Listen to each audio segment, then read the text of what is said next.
The Gory Days are here to stay, the 80s horror show. Take a stroll down memory's lane, it's time to start the show. The Gory Days, the Gory Days, the Gory Days, the Gory Days. Welcome to the Gory Days, the show where we take a stroll down memory lane to remember our favorite horror movies. It's that time again. It's Thursday. Last night was American Horror Story, and I'm here to talk with you again for another week. It's your host, Kyle, here on the podcast, The Gory Days, to talk about another episode of American Horror Story 1984. This episode is episode 6, entitled Episode 100. This is the 100th episode of American Horror Story, and frankly, I expected a little more fanfare in this episode or surrounding the episode. There wasn't any reminder really or anything besides a couple cameos, one of which is just kind of an offhand reference, but we'll get to that right now with our first segment, which is called What the Hell Just Happened? So if you just finished the episode like I did, you probably have a lot of questions, but if you didn't watch the episode, let's really quickly go through what the hell just happened. So I was right. I was right about my theory that they would have to either jump forward or flash backwards in time, but we get a time jump to 1985. But Kyle, I thought this was American Horror Story 1984. Well, you're right to think that, Nathan, but in fact, this episode, they jump to 1985, where we see the Night Stalker and Mr. Jingles have been hanging out for at least a year. We learn that the Night Stalker's killed 11 people, and that Mr. Jingles is not cool with it anymore. He doesn't want to do it anymore. Basically, the Night Stalker explains Satan gave you life, you serve at his pleasure. If you bail on Satan's deal, there'll be hell to pay, literally.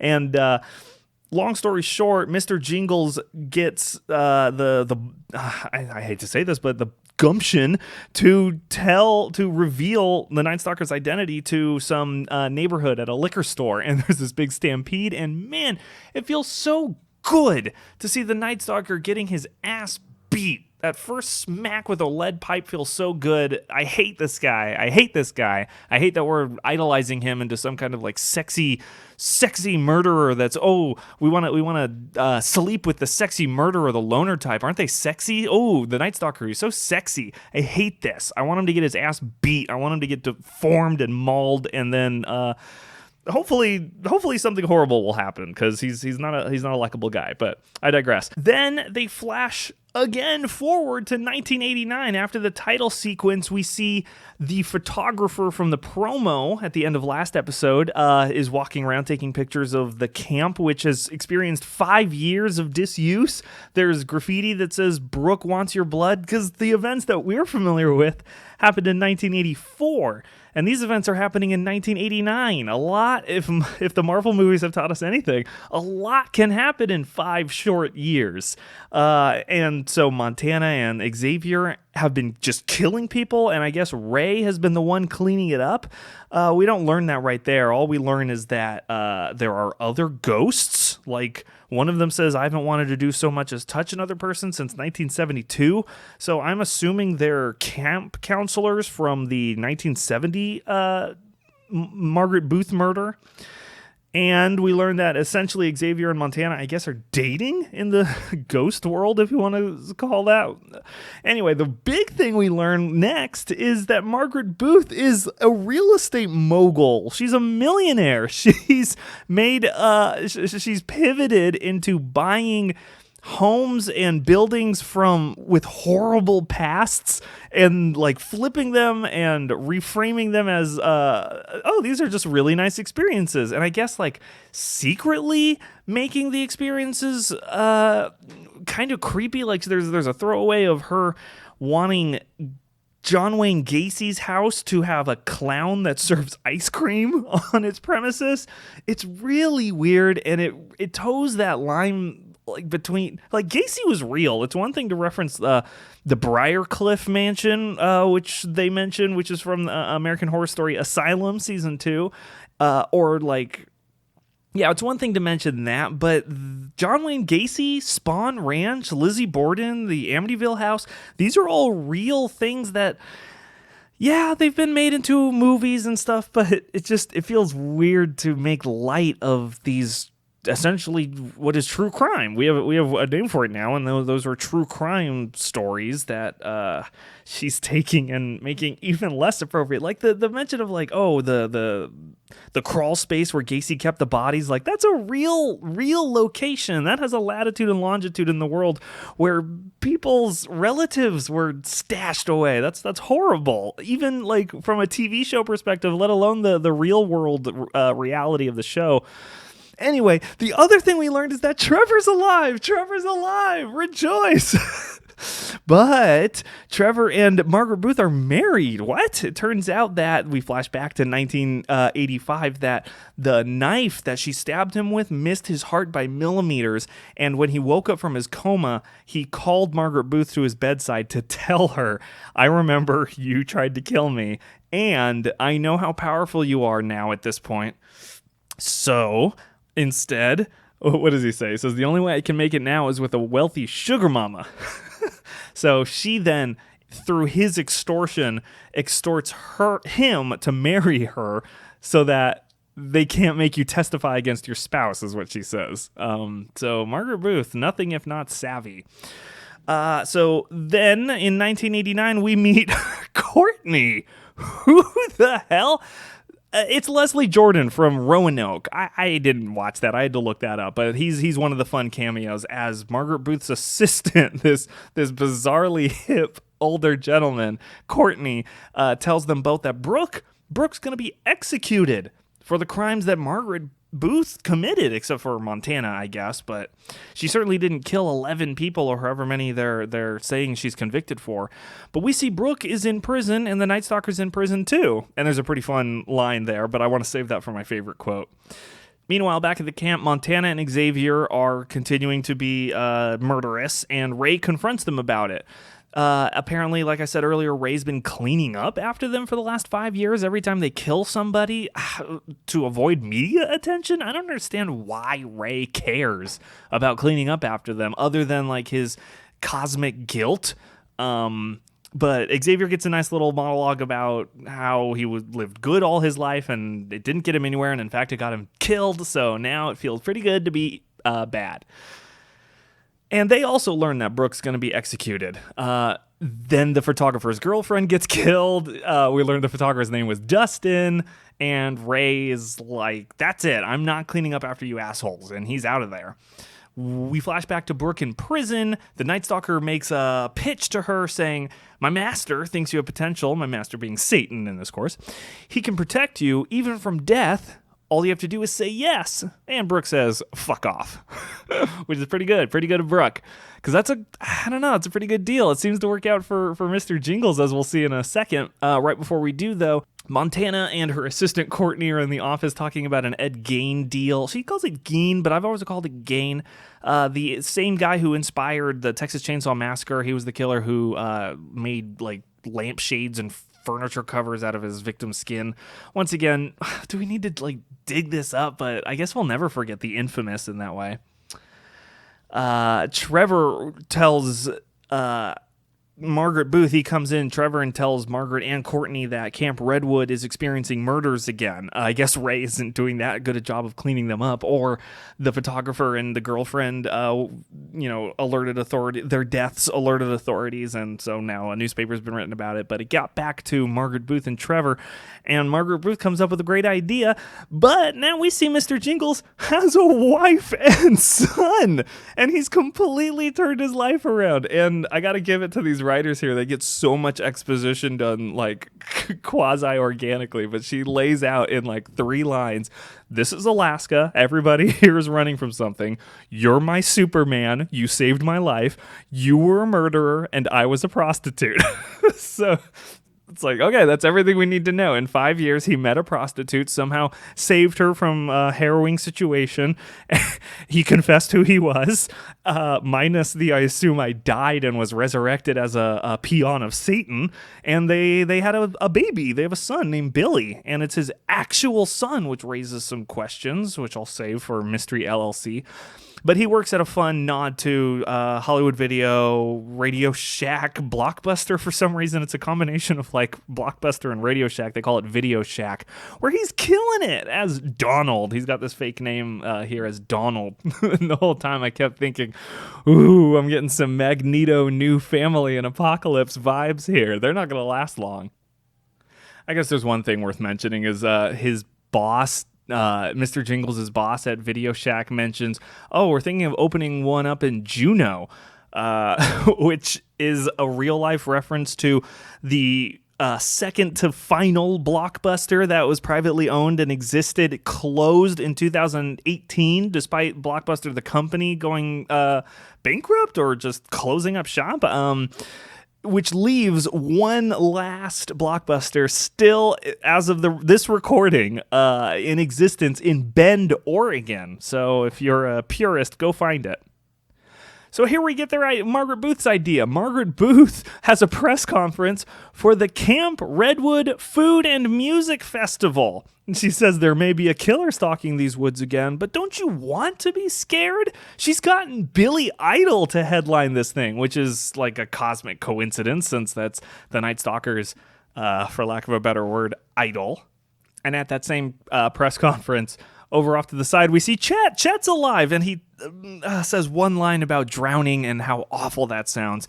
And we see that he's got vengeance in his life. It's basically just to let us know that Chet got out of the lake, and he's fine, just like I thought.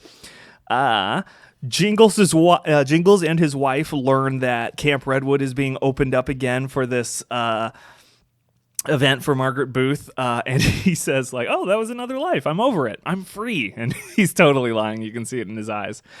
The Night Stalker in prison gets a sexy visitor from his girlfriend, I'm guessing, Red. I'm wondering if we'll get to see more of her. I don't mean more of her. We definitely got to see enough of her.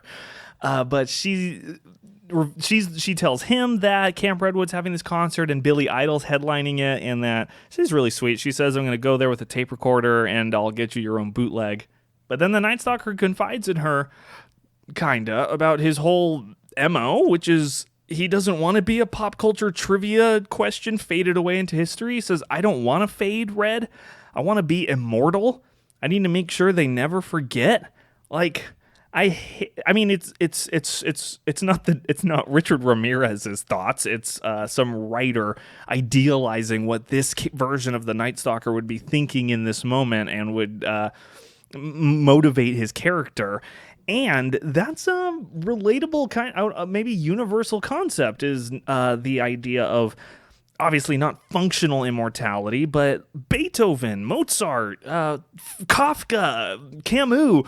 There's just names that have etched themselves into history such that we don't forget them. Whether or not they're, I mean, I don't remember if I said it on this podcast, but there's two kinds of people that are forever remembered: the famous and the infamous. Either the truly awesome and wonderful and great who bring goodness to the world, or the truly repugnant who bring just the worst things to the world. Those two kinds are remembered forever, and it seems like the Night Stalker wants to fall into that second category. He wants to be immortal. He doesn't want to be forgotten. He wants to be like Mr. Jingles, or like Brooke now, who's also kind of living in infamy. Speaking of Brooke, we see her walk her green mile, and the Night Stalker gives her one last final chance to take his deal on Satan. She flips him off, so then he does his own ritual to break himself out of prison, and of course it works. It possesses a hapless prison guard we saw earlier who lets him out during Brooke's lethal injection execution. Margaret Booth is there, Trevor's there, watching her die, and based on the monologue that Night Stalker delivers earlier, right before he gives her his offer the first time, it sounds awful, and it looks awful. But Brooke dies right there on the table, and they say time of death, and Margaret Booth and Trevor leave. Then we go back to the video shack briefly until Mr. Jingles goes back home, and I knew it was coming, but I didn't want it to happen. I certainly didn't want it to happen so soon. Mr. Jingles comes home, and his wife's dad slaughtered, like stabbed, and throat slit, and there's blood everywhere, and I just kept thinking the whole time, oh my God, is the baby okay? And I know that's exactly what they're doing. And the baby was okay. And he goes and gives the baby to, I guess, his like sister-in-law, or a close personal friend. And he's just like standing in the rain in his raincoat and shouting from across the street about, oh, take care of this baby. I gotta go. I love him more than anything. He's like, if you love him so much, why are you leaving? And he says so cryptically, to protect him, to end this. And it's so funny how he puts on the hood and you see him, he's got the jingle keys, and it's like, oh, it's been like 2, maybe 3 episodes. No, it's been 1. Oh, it's been 1 episode since we saw Mr. Jingles in his prime, in his costume. And when he puts that hood up and we see the keys, there's people like standing in the theater just cheering, going, yeah, he's back. He's back. Nothing's going to stop him. So ridiculous. This big like hero's moment for Mr. Jingles. And then the final scene in the morgue is Brooke coming back to life. And who is her resurrector but none other than Donna Chambers, who says, welcome back to the land of the living. And we cut to black. And that's episode 100. That's the 100th episode of American Horror Story. Oh, it sure has been great bringing you 100 episodes. Yeah, and in the promo for next episode, we see a bunch of crazy shit happening. Whatever. Let's move on to the next segment. Mystery LLC, where I get to find out if I got answers to my questions, and I ask new questions that this episode has bored into my brain like a power drill. That kind of thing. My questions for last episode, let's see if any of these got answered. Is the Night Stalker Satan resurrection a one-time deal? Still don't know about that. What happened to Jonas? What happened to Jonas? Where is Jonas? Is Margaret Booth telling the... oh, no, let's see. We already answered that. Chet came back from the bottom of the lake, so that was nice. We found out what would happen to Brooke now that all the murders have been pinned on her. She gets executed. We didn't find out about all the ears with Margaret Booth and the Mr. Jingles well, I guess we did. They were all pinned on Brooke. Still don't know where Donna was when the cops came and went at sunrise. I guess the cop's death was pinned on Brooke? The cop that Montana shot at the end? I guess that's a question that won't be answered.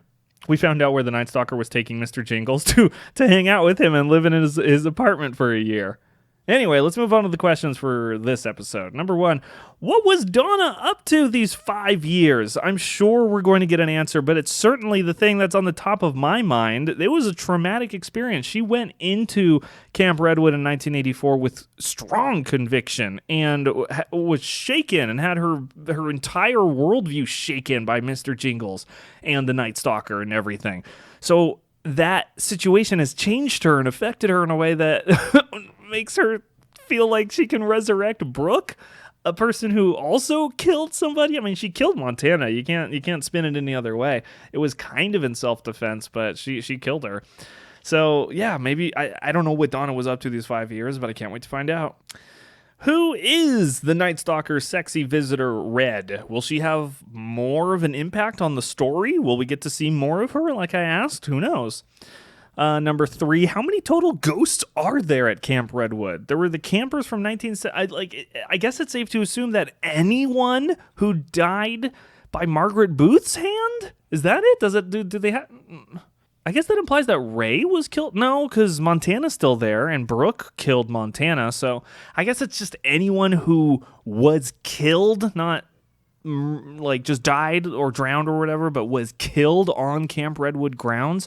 So how many ghosts are there, and how long until it gets like really crowded with ghosts from all these different eras? That'd be pretty rewarding if we got to see them all just like hanging out. And then finally, how does Mr. Jingles' being revived by Satan status affect his human baby son? Does the baby have powers? Or is it somehow connected to hell or Satan or the devil? Is this a question worth answering? Does it matter? Who cares? Maybe that's a better question.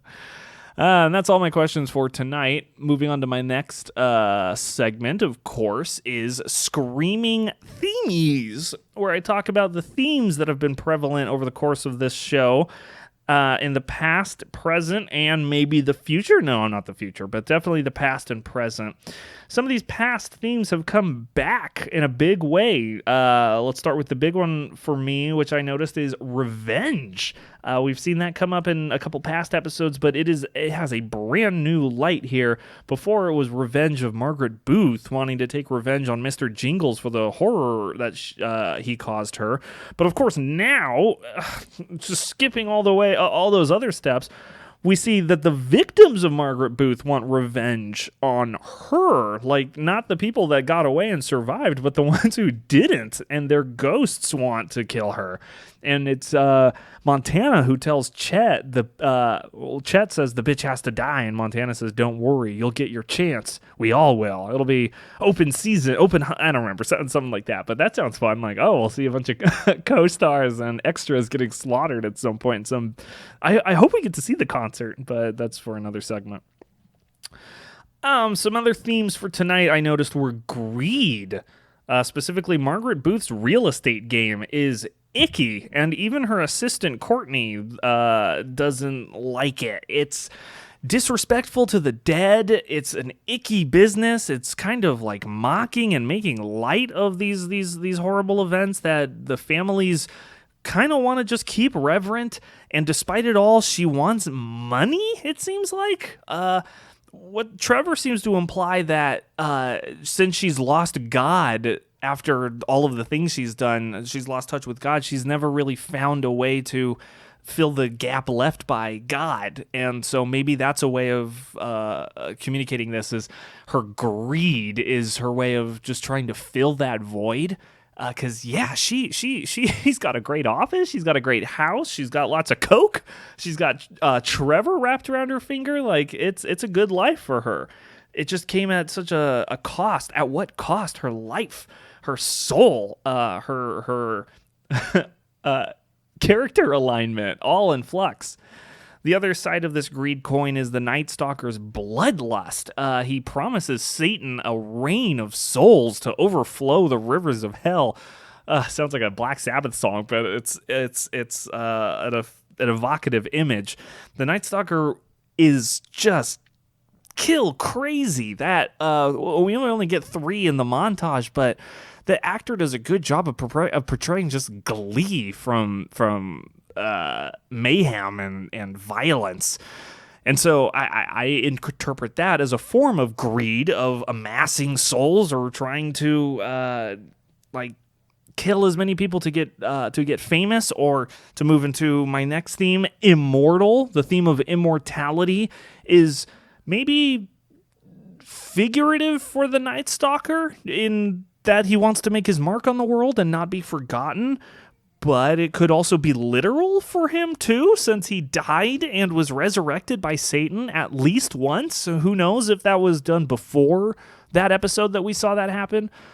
But the Night Stalker definitely is vying for a form of immortality, either figurative or literal. Literal for Mr. Jingles, it sure seems. He died and came back and is now an envoy of Satan, just like the Night Stalker. But I guess it's like kind of... I mean, because Mr. Jingles was able to get away for years and just live his life and move on. And it wasn't until the Night Stalker broke himself out of prison, albeit through a Satan ritual, that he had to go back to quote unquote Satan's will. So it seems to me like if you're brought back by Satan, you don't really have an obligation to do thy bidding. You can kind of just move away and do your own thing. And as long as the person who recruited you never finds you again, you're fine. It sounds a lot like Scientology the more I talk about it. Excuse me. And then there's also the kind of literal immortality for the ghosts at Camp Redwood. I mean, they're dead, but they're not in heaven or in hell. They're still on Earth in a way, and they're still able to run around. So that's kind of a functional immortality. The final theme that I have here that I noticed is debt. Being indebted. Trevor is indebted to Margaret Booth, and he would rather be dead because she is nutso. But she's keeping him in mountains of coke, so what are you going to do? Mr. Jingles is indebted to the Night Stalker, it seems, or maybe to Satan via the Night Stalker, but it's evidenced by the Night Stalker coming back and collecting his debt, essentially, by killing Mr. Jingles' new wife, sparing his son, thankfully, but that's debt due. And then the Night Stalker himself is, of course, indebted to Satan. It's been 2 major rituals this time. This second one was a major ritual to possess another being. I feel like that takes a lot out of even the Prince of Darkness himself, Satan.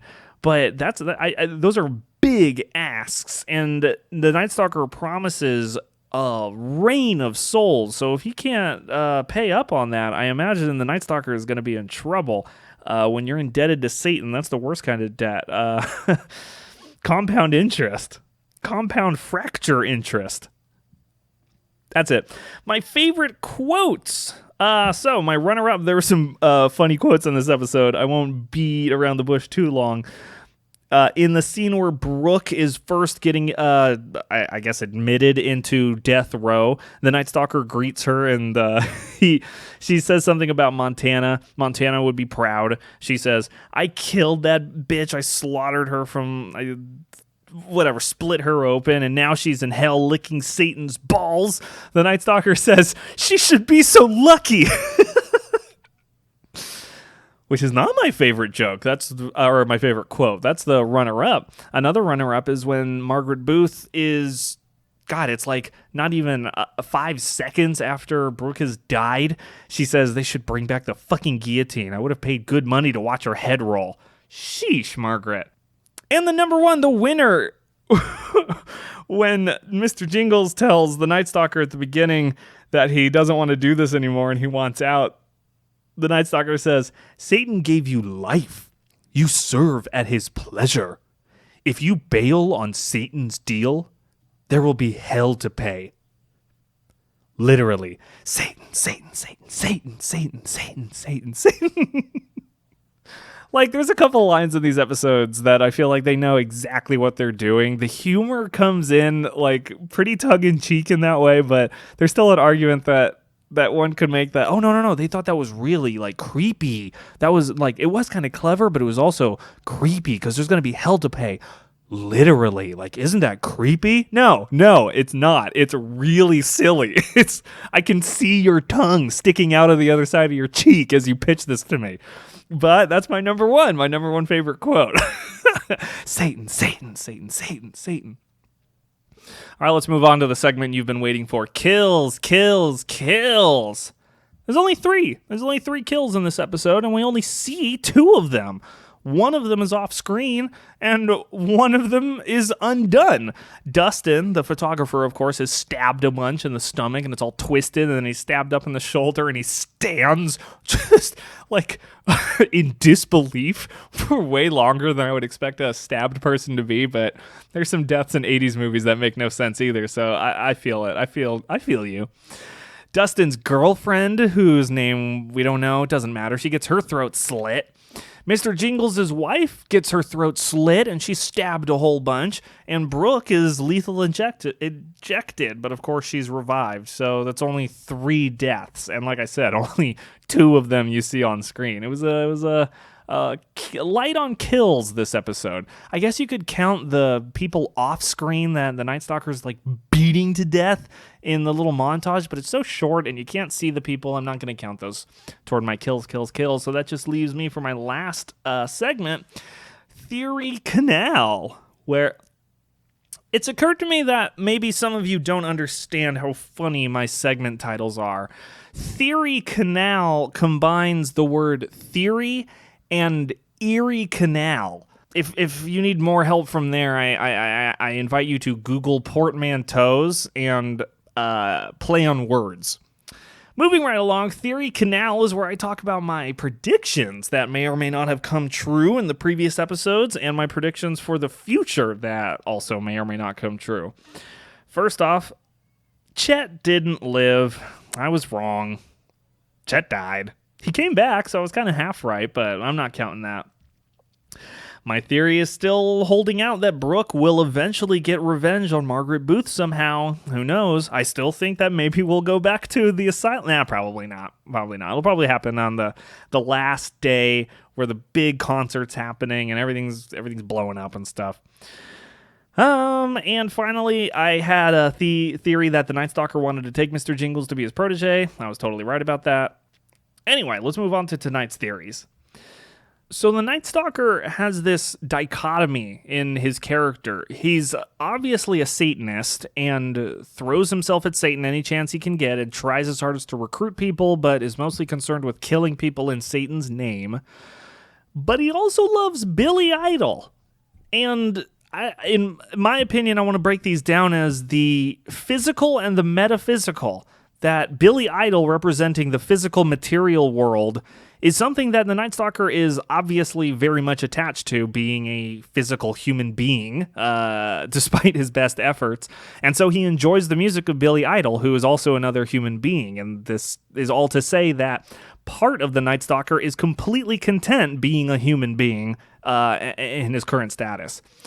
The metaphysical world, as represented by his devotion to Satan, calls in a very different way to him.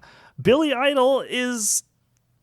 I've already touched on that. Satan is very different. It is his immortal soul. It is something that he's like putting his tickets into to get the big prize when he dies. And it's something that like religion, you're kind of just doing based on faith. To be fair, he's got some crazy examples that prove what he's doing is worth his time.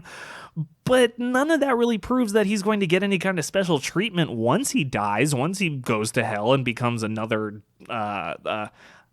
person in hell. I don't think you become a demon when you die. I think that's kind of reserved to native hell denizens. But so I have a theory that this tug of war between the physical world and the metaphysical for the Night Stalker is going to come to a head.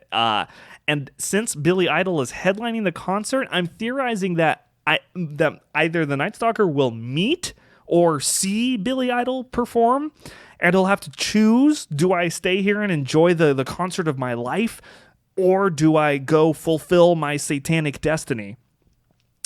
Or Billy will be performing, and the Night Stalker will almost get to see Billy Idol before he dies. And as he's dying and his soul's being ripped to hell, he's seeing Billy Idol finally, and he's regretting everything he's ever done. But it won't matter as he's dragged to hell. So that's one of my theories, and I hope something happens with that, because it would be a really real missed opportunity. I think Donna is going to train Brooke to be a real killer, to get revenge on Margaret Booth. So Donna has a vast history of knowledge of serial killers, as established by her telling us so, and I guess her dad being one. So, she says she's a psychiatrist or a psychologist. She studied this, blah, blah, blah. She's an authority on how serial killers do what they do.